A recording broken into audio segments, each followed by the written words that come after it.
Hey guys, welcome back to another video where I'm bringing you that cryptocurrency news. Today's article comes from CoinDesk and it is, why is the IMF so afraid of cryptocurrency? The IMF is not a neutral aid organization, but the economic arm of a vast power structure. Crypto threatens that power. So that is pretty much why. Let's go through the article though. It seems increasingly clear that oppositions to the cryptocurrency can be considered an official position of the International Monetary Fund, the IMF, and we can expect anti crypto restrictions to become a common condition of its loans to economies in crisis.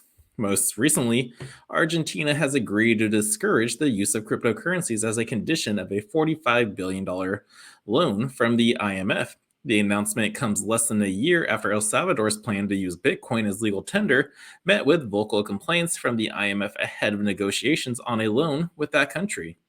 Argentina has been mired in dire economic crisis for years, with fallout including high inflation. The country also carries huge sovereign debt and has a history of default, making borrowing on conventional markets more difficult.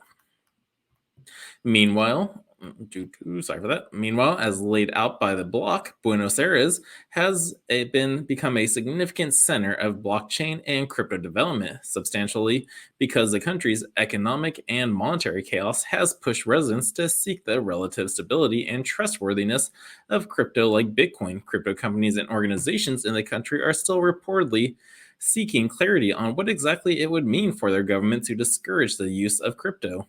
But if Argentinians have decided that crypto is a useful way for them to individually cope with economic chaos, why is the IMF trying to stop them?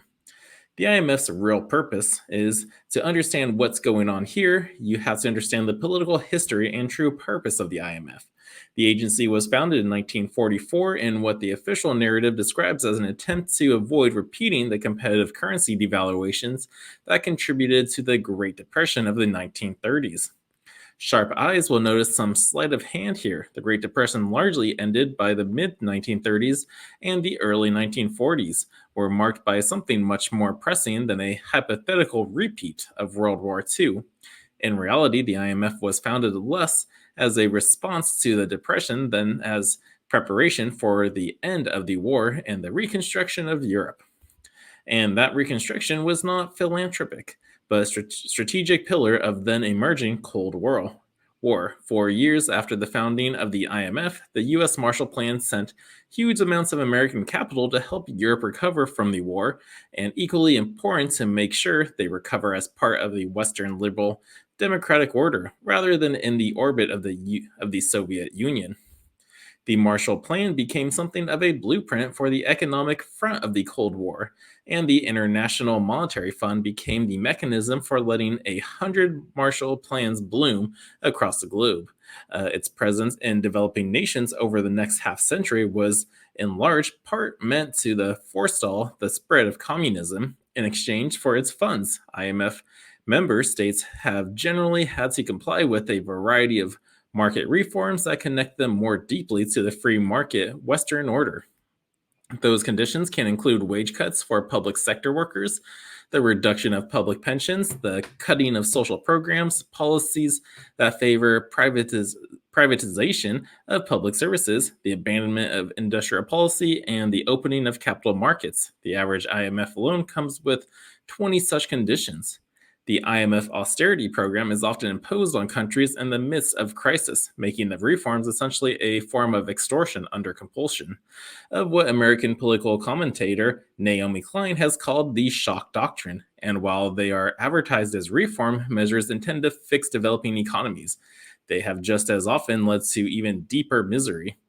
Klein and others have argued that this makes the IMF fundamentally a stalking horse for global corporations seeking free market reforms, using countries' economic desperation as leverage for imposing policies that allow greater economic extraction. The collapse of the Soviet Union might seem to make the IMF less important, but much like NATO itself, the IMF has continued to pursue its fight against an absent enemy. How does an anti communist organization behave once communism has been defeated? Apparently, much like a cult member whose chosen prophecy fails, it doubles down. A 2014 study found that the number of conditions attached to the IMF loans had actually increased since the end of the Cold War. The context suggests why the IMF is so aggressively anti crypto, because at the highest level, its reason for existence is not to boost developing economies or help the individuals who live within them. The IMF is not a neutral aid organization, but the economic arm of the vast power structure that frequently hides itself behind the language of uplift and reform. It seeks to draw peripheral or developing nations, African and Latin American countries being a currently high priority, into the post war neoliberal consensus.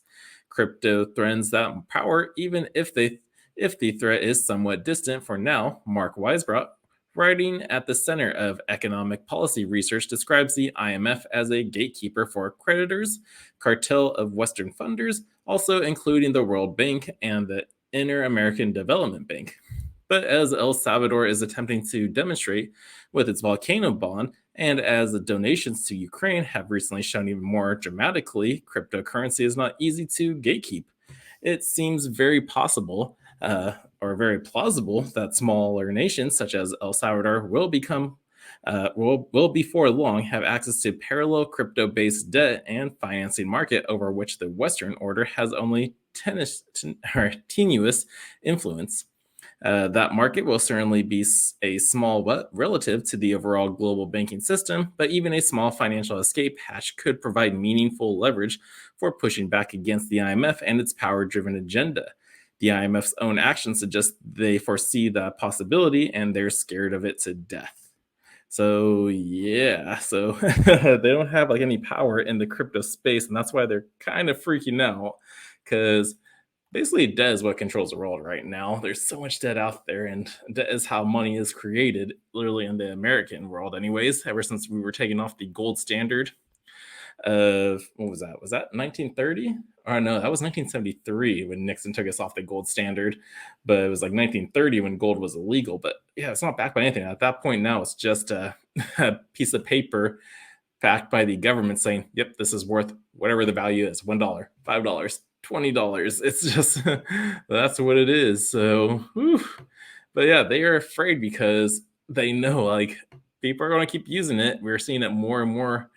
People, countries, and governments use cryptocurrencies in political campaigns and strategic donations for the war, to just even smaller countries like El Salvador adopting it as legal tender. The IMF is freaking out because they lost control. They can't get it back anymore.